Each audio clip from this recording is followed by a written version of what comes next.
Arsenal robbed by referees, VAR and by the PGMOL as a whole yet again. Hey guys, welcome back to the channel. Welcome to another video. Yes, today's video we're looking at the Arsenal-Newcastle situation that of course played out on Saturday night at St James's Park, where Newcastle were 1-0 winners, but in very controversial fashion. Once again, we should be talking about an incredible weekend of Premier League football. We should be looking ahead to tonight's big London clash between Tottenham and Chelsea, but instead we're here talking about another weekend in which VAR controversy has overshadowed a big and huge Premier League weekend. Instead of talking about the likes of Luton Town picking up a point against Liverpool, Man United getting back to winning ways of a win against Fulham, Manchester City putting Bournemouth to the sword on Saturday, or Nottingham Forest picking up an unlikely victory against the in-form Aston Villa, we are here talking about VAR controversy yet again as the PGMOL once again takes centre stage. We are putting VAR under the microscope yet again, and we're looking at the biggest controversy that occurred this weekend in the Newcastle-Arsenal game that of course saw Anthony Gordon be the difference maker on the day in big controversial circumstances. We're going to be talking about the incident itself. We're going to be talking about the game itself. We're going to be talking about Arsenal's response, Arteta's comments, and of course how it doesn't necessarily paint the overall picture of what happened on that day in full context. I'll get more into that in a little bit. But before we go any further, I would like to remind you all to please like the video and also subscribe if you're new. Both things are always very greatly appreciated.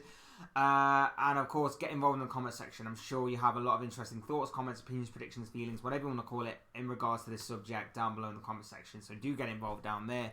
But without further ado, let's talk referees, VAR, PGMOL, Arsenal, Newcastle, the game on Saturday night, and everything else in between. Now, first and foremost, I want to get this out there, and I want to start the video off by saying this is not an attack on Newcastle. I know that Newcastle, from pretty much for a fact, I'm not going to say it's completely true, but they weren't in cahoots. They weren't in any sort of alignment with the referees. There was no bribery at the time of recording involved. This is not an attack on Newcastle. This is purely addressing the PGMOL, VAR, referees, the whole operation, the whole shebang.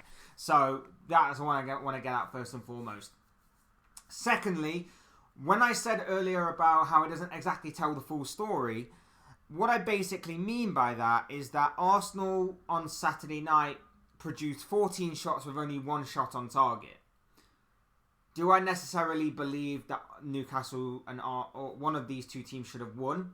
Probably not. A draw might have been the fairer result, but don't let this whole VAR situation overshadow the fact that Arsenal's growing concern this season is that their attacking force isn't clinical enough, isn't prolific enough. That was clear and evident as seen on Saturday, but it gets a little bit overshadowed by the fact that this whole VAR thing has risen its head, its ugly head, yet again. So I just want to put that out there as to why I said beforehand that the whole VAR thing doesn't exactly tell the full story. Just want to throw that out there. And thirdly, very nice to hear or to see the hypocrisy level of Mikel Arteta raise its head as well. A month ago, when the whole Luis Diaz situation against Tottenham really ignited and escalated the whole analysis of referees and VAR and the PGMOL up to an entirely brand new level, he was quite dismissive about it. He basically said mistakes happen, referees are doing the best they can, we should learn to kind of live with it from time to time. He then comes out on Saturday night after the game and produces a very explosive, a very angry and frustrated interview. Now, don't get me wrong, I fully understand where he's coming from. If this was my team, I would be angry, I would be frustrated, I'd be the first one on social media to be angry and voice my frustration at the fact that the PGMOL and referees and VAR have once again shown a lack of consistency and have shown more incompetence. 100% understand it, but the fact that he's changed his tune from it being oh, it's okay, they make mistakes, it happens, because it doesn't affect him at the time, to now that it has definitely affected him and it's cost him a game, the anger and frustration has reared its head. That's all I'll say on it. I'm a little bit happy with that. I understand where he's coming from. I'm not completely dismissing it, but I am just saying the slight hypocrisy level was nice to see. Just from my personal point of view. But I understand where he's coming from, and I feel like it's a warning and it's a message to be completely consistent when you're talking about these situations. And I've tried to be as consistent as I can, given the time I'm allowed and given obviously the platform that I have, in order to try and voice those opinions. Did it with Liverpool a couple of times over the past few weeks. Did it with I think Chelsea once, or some other team once. Now it's, I did it with Arsenal again when obviously they faced Manchester City before the last international break as well. So, yeah, try and be consistent. There's a message in there for everybody involved to try and be as consistent as you can when talking about these kinds of matters, because it will come back to bite you. But of course, it seems that the PGMOL have robbed Arsenal again. Now let's talk about the incident. It was the goal from Anthony Gordon, the difference maker on the day. But that goal not only passed one VAR check, not just two VAR checks, not just seemingly three. I thought there was three at first, but I was told that there was 4 VAR checks that the goal managed to pass. Now the third and fourth one, sort of a bit awkward. One of them was for offside, which I don't think it was, and clearly they didn't think it was either. And the fourth one was handball, which again I didn't necessarily see at the time. But again, that one did seem a little awkward. Again, looking back at it a little bit, and again with handball, depending on where it strikes him, how it strikes him, where it strikes, again, it's a bit of an awkward. Will they give it? Won't they give it? That was given one day, that was given the next, kind of thing. So again, it's a kind of rule that seems to change week in, week out. The main two, though, are the first two. We shouldn't completely dismiss the other two by any stretch of the imagination, but the main two are the first two. The first one is whether the ball crosses the line to go out of play or not. For me, and they say it's inconclusive, so they give Newcastle the benefit of the doubt. For me, I'm okay with that a little bit, but I have to question, why weren't we given another camera angle? We got one camera angle, and it looked like it had crossed the line, but they said it was inconclusive. Now, I get that the shape of the ball can change your perception, and the angle as well might not have helped. How many times have you watched football and you've seen the ball seemingly cross the goal line, but then when goal line technology reviews it, there are millimetres, and I mean tiny, tiny millimetres, that haven't crossed the goal line. I'll give you a prime example. As a Liverpool fan, a few years ago, Liverpool played Manchester City. Kyle Walker cleared a ball off the line, I believe. It's either Kyle Walker or John Stones. Doesn't really matter. The ball seemingly crossed the line, but it was extremely close. It was by the thinnest of margins that it didn't cross the line. And that's what caused, obviously, the goal not to be given, of course. That could have happened here. It was inconclusive. It looked like it was out. But again, you don't really know with the shape of the ball. It wasn't like they produced another camera angle. It was difficult. It was very difficult to see, inconclusive. My issue again with it is that a few weeks earlier, Manchester United were playing Brighton. A similar incident occurred. Rasmus Højlund scored from Marcus Rashford's setup. The ball was deemed to be out of play after leaving Rashford's foot to set up the striker. That one was seen as more conclusive.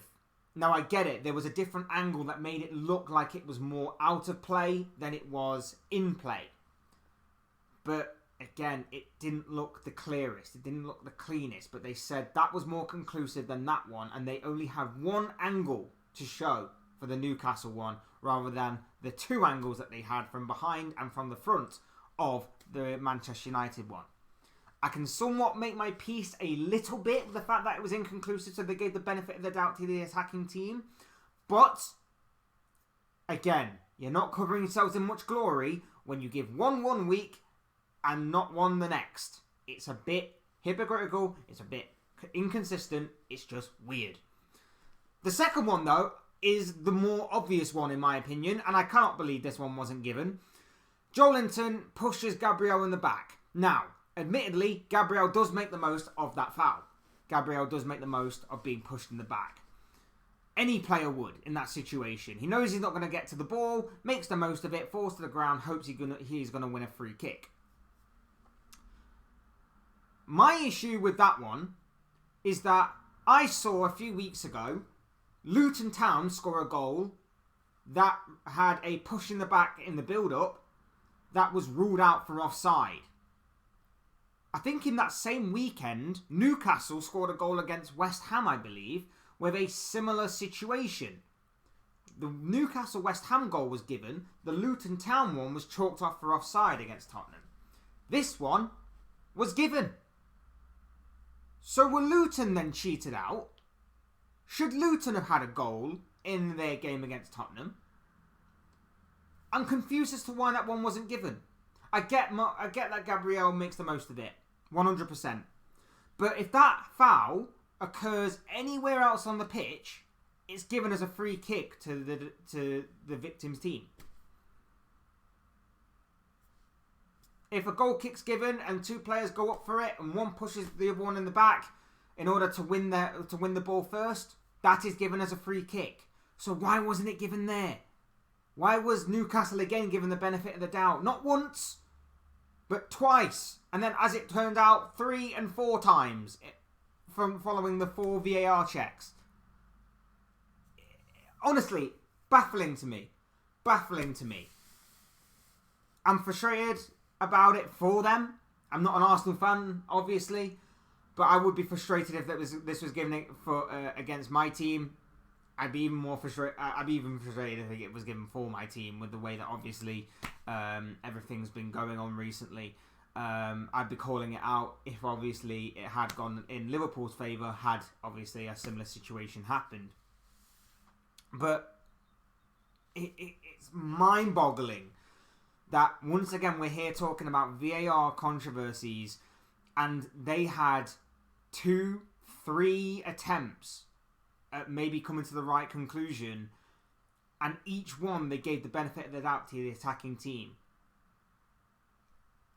It was very strange. And when you consider that, when you consider all of those things, and of course the previous incidents that happened in other games in previous weeks, it's a madness to me, an absolute madness. Arsenal, Mikel Arteta came out after the game, produced a very explosive, angry and frustrated post-match interview. He used the word embarrassing about several different times.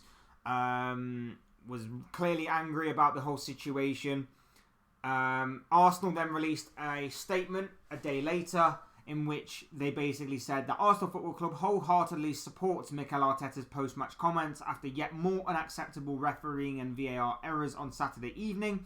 We'd also like to acknowledge the huge effort and performances from our players and travelling supporters at St James's Park. The Premier League is the best league in the world with the best players, coaches and supporters, all of whom deserve better. TGMOL urgently needs to address the standard of officiating and focus on action, which moves us all on from retrospective analysis, attempted explanations and apologies. We support the ongoing efforts of Chief Refereeing Officer Howard Webb and would welcome working together to achieve the world-class officiating standards our league demands. For me, it's just a case of doing their homework. It's a case of doing your research. Referees should do their research. You should look at certain situations, certain incidents that have been given in other games, and you should then write them down and have on the VAR room go, right, well, this incident was the same as this incident in this game between so-and-so and so-and-so. That day, it was given. Everybody said it was wrong, so we won't give it here. Or, it wasn't given, everyone said it was wrong, so we will give it here. Or, this was given. It's a bit of a grey area, but because we've already gave it before, we'll give it again and show some consistency. It's that simple. It's also simple to put former footballers in that VAR room. They have the experience of playing in the game. They have the experience of being in those types of situations. Just because that Mike Dean goes on Sky Sports and says that former footballers need to learn the laws and the rules of the game, how did you learn them? By learning them. They can do the same. They can also have some valuable input as to why certain decisions went certain ways. It would also make sense for you to come out after the game, referees, and clarify why you arrived at those decisions. It's so mind-numbingly simple, and it's an easy thing that can be just tidied up to an extent and sorted, but for whatever reason, they won't do it. They won't acknowledge their mistakes. They won't come out after the games and give explanations. They won't allow outside help to be brought in to their organisation for the betterment of not only the game, of just the Premier League, but the game itself, that they are just so stubborn. And it's mind-boggling as to why, because once again, like I said before, we should be here talking about what was a brilliant weekend of football, brilliant goals, brilliant results all around, some shock results at that as well. And instead, what we're here discussing is more VAR controversy. There are easy and simplistic ways of sorting this out, but for whatever reason, they don't want to listen, they don't want to know. The PGMOL just don't want to know. And once again, Arsenal have fallen victim to it. Who's it going to be next? Who's it going to be next? Are we going to sit here next week and go, I don't know, Crystal Palace got done by VAR next week. Forest got done by VAR the week after. The week after, West Ham. West Ham got done. Following week, Brighton. Week after, Chelsea. Week after, Tottenham. When does this stop? I'm not saying it can be 100% perfect. But the fact that VAR was brought in to minimalise the mistakes, to minimalise the inconsistencies, and yet it's seemingly creating more and more, it shows you that the technology is fine, but the people that are operating it and using it are not. And it affects Arteta even more, and I can understand more of his frustration because he's been in title races, as have Liverpool. And that's why I respected Jurgen Klopp's comments when he made them about a month ago. Those two have been in title races. Those two have been challenging for big trophies. Those two have lost things by the finest of margins, whether it be games, whether it be top four races, whether it be titles, whatever it may be. They have lost those things by the finest of margins. They can cost you. Games like this can cost you. That cost Arsenal 3 points on Saturday. Maybe that cost Arsenal maybe a point on Saturday. That cost Arsenal. That could cost Arsenal even bigger in the long run if they lose out on top four, if they lose out on the Premier League title. A lot can obviously still happen. It could cost them. And then, furthermore, it could cost Arteta his job. It could cost players their job. Referees get away with it. If you're a referee and you make that kind of mistake, you get dumped in the Championship for like a week. Where's the punishment in that? Or you get dumped on the sideline for a week. You miss out this week. You'll be back next week, don't worry. Where's the punishment in that for these kinds of poor, stupid, inconsistent refereeing decisions? Like I say, the solutions are staring you in the face. The solutions are pretty much simple, but for whatever reason, they don't want to implement them. And it's only going to get worse before it gets better, it seems. Anyway, those are just the thoughts, comments, opinions, predictions, feelings, whatever you want to call it. This guy, I want to know what you guys think. What do you make of all of this subject that I've talked about in this video? What are your thoughts, comments, opinions, predictions, feelings, whatever you want to call it? I'm sure they'll make for great and interesting reading down below in that comment section. So do leave your comments down there. It would be great to read them from you. Otherwise, hit the like button on the way up. If you enjoyed the video, subscribe if you're new and want to see more content like this. Both things are always and forever greatly appreciated. And as always, thank you all so much for watching and listening. I've been Fletch. This has been another Fletch Talks video. And I'll see you speak to you all again soon in another video or live stream or whatever it may be. Cheers, guys. Thank you all once again. Take care. Have a good rest of your day.